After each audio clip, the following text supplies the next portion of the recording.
Autismo México, www.autismo.org.mx, y mis áreas de especialización son diagnóstico y atención a trastornos en la comunicación y en el lenguaje. David, para una mamá que tiene dudas, que dice, es que hay algo que no veo, no, siento que su desarrollo vaya como el de mi hija mayor, o que tiene dudas, ¿cuáles serían algunos rasgos que podrías decir, esto podría entrar en el espectro autista y entonces deben ir a buscar un diagnóstico o buscar un especialista? ¿Cuáles serían algunos puntos o no hay generalidades? No, sí hay generalidades, hay elementos de riesgo nada más, que no se pueden determinar para el diagnóstico, sino como un riesgo, porque hay muchísimos trastornos del neurodesarrollo y hay muchas condiciones también en el desarrollo normal de los niños que se pudieran confundir, pero algunas situaciones muy específicas son en niños muy pequeños, desde que empiezan a caminar.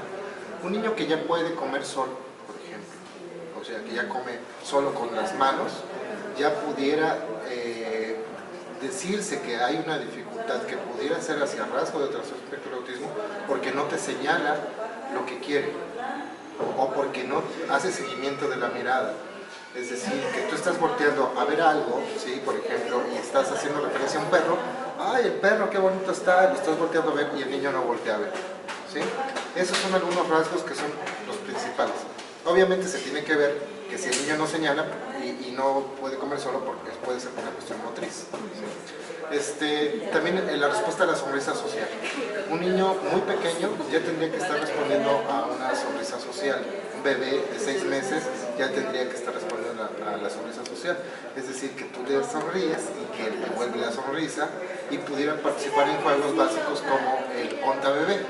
Entonces tú te pones con un pequeño que tienes algunas sospechas, ya pudieras hacerse algunos ejercicios como tapar tu cara, ¿sí? Y destapar la frente a él y reír, y entonces tú vas a ver si tú vas a sentir la conexión y la calidad de la respuesta. Puede ser que el niño te voltee a ver, ¿sí?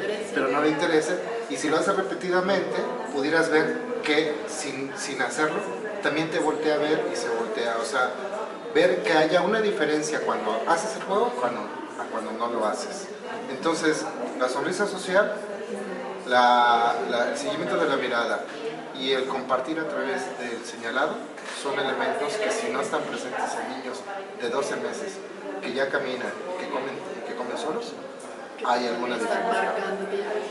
Y David, una de las preocupaciones o de los puntos donde las madres y los padres pueden observar que algo no va en el desarrollo de su niño, digamos, en tiempo, es la cuestión del lenguaje. Sí. ¿Qué pasa ahí? La aparición del lenguaje se ha tomado siempre como un signo de trastorno espectro del autismo. Cuando un niño a los 2 años no ha podido emitir lenguaje, es un elemento que se pudiera considerar como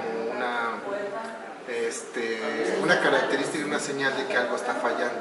La cuestión es que no lo mencioné en los anteriores porque ese rasgo aparece en niños con trastorno específico del lenguaje, con un trastorno del lenguaje de otro tipo, con dificultades motrices, con dificultades intelectuales, entre otras. Entonces, hay muchos que podrían estar teniendo problemas de lenguaje, ¿no? La otra cuestión es que pudieras tener un niño con trastorno espectro del autismo que te está hablando desde los 8 meses, ¿sí? Estamos hablando de que existen niños con trastorno espectro del autismo que a los 8 meses ya te saben decir del 1 al 10. ¿Sí? Es muy difícil. Hay algunos que por el lenguaje es muy pronta la aparición, y ese fue un rasgo de trastorno espectro del autismo o de un trastorno del neurodesarrollo que no fue detectado a tiempo. Los papás se emocionaron de que el niño era muy inteligente porque hablaba y eso. Entonces el lenguaje no lo pudiéramos determinar como... Puedes determinarlo como que si a los 2 años el niño no ha emitido alguna palabra, algo está pasando. Pero hay niños que hablan en el transcurso del desarrollo típico, ¿sí? Y que después desaparece el lenguaje. Eso sí sería un rasgo de un trastorno del desarrollo, ¿sí? David, ¿hay alguna respuesta, algún argumento? ¿Por qué pasa eso? A mí, con el poco acercamiento que he tenido con el tema, con esta campaña, me intriga saber cómo es que están teniendo un desarrollo común, normal, convencional, y de repente dejan de decir mamá o papá, o dejan de sonreír. ¿Hay algún argumento, alguna información que diga por qué pasa esto? Sí, Lo que pasa es que el ser humano viene con un impulso genético natural. El ser humano viene con un impulso que desaparece después y da pauta a los aspectos culturales. Te voy a poner un ejemplo para que se entienda un poquito mejor con otros trastornos que son más simples o con una discapacidad más sencilla. Por ejemplo, los niños ciegos. Los niños que nacen ciegos, aparece la sonrisa, pero en el momento en el que ellos ya no pueden establecer que las otras personas están sonriendo, desaparece. Y ya no aparece entonces la sonrisa social de la que hablaba yo antes, pero porque son ciegos. Es decir, nacen con la capacidad de sonreír, lo hacen y el niño sonríe, es natural, pero cuando pasa al plano ya cultural, el cerebro ya no, la estafeta no la puede recibir el cerebro para desarrollar más eso. Pasa con los niños sordos, nacen cuando empiezan, van desarrollándose, balbucean y después pierden, ese proceso se pierde y entonces ya dejan de balbucear, pero no producen las primeras palabras, las primeras sílabas. Entonces en el trastorno espectro del autismo pasa exactamente lo mismo. Tú ves que el niño está avanzando, que se está relacionando, que incluso a veces están sonriendo o están empezando a hacer algunos accesos de señalador muy pocos. Ese es un punto muy específico, que el trastorno espectro del autismo se retrasa muchísimo, pero después ves que ya no lo hace, ¿sí? Y al ojo no entrenado de los papás pudieras pensar ellos que están desapareciendo algunos rasgos.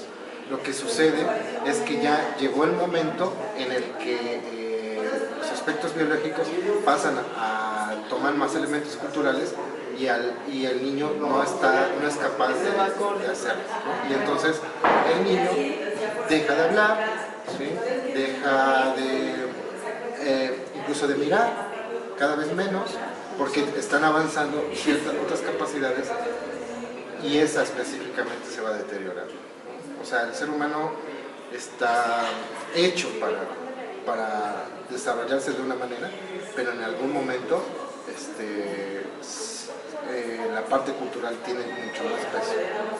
¿Qué pasaría, David, si no le doy atención terapéutica temprana o a tiempo a mi hijo?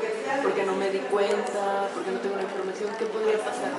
Bueno, pues lo primero que puede pasar es que se agrave la condición, y lo segundo es que te amoldes al niño. O sea, un papá que no ha recibido terapia puede llevarse por un instinto que ya le va a fallar. La parte instintiva paterna o materna van a empezar a fallar y van a ser papás que, por ejemplo, empiecen a jugar con el niño, pero en el juego le estén enseñando las capitales del mundo, ¿sí? Lo cual no es normal, o sea, lo cual no es lo común, y sucede que el papá, como ven que el niño empieza a tener buena memoria, empiezan a jugar a eso y entonces empiezan a moldar al niño a ellos. En lugar de desarrollar las capacidades sociales, desarrollan las capacidades intelectuales y afectan el desarrollo de él. O sea, pueden pasar desde el agravamiento de la condición por sí misma hasta el agravamiento porque los padres no están capacitados para desarrollar las competencias. Gracias, David. Bueno, Gracias por tu muchísimas tiempo. gracias.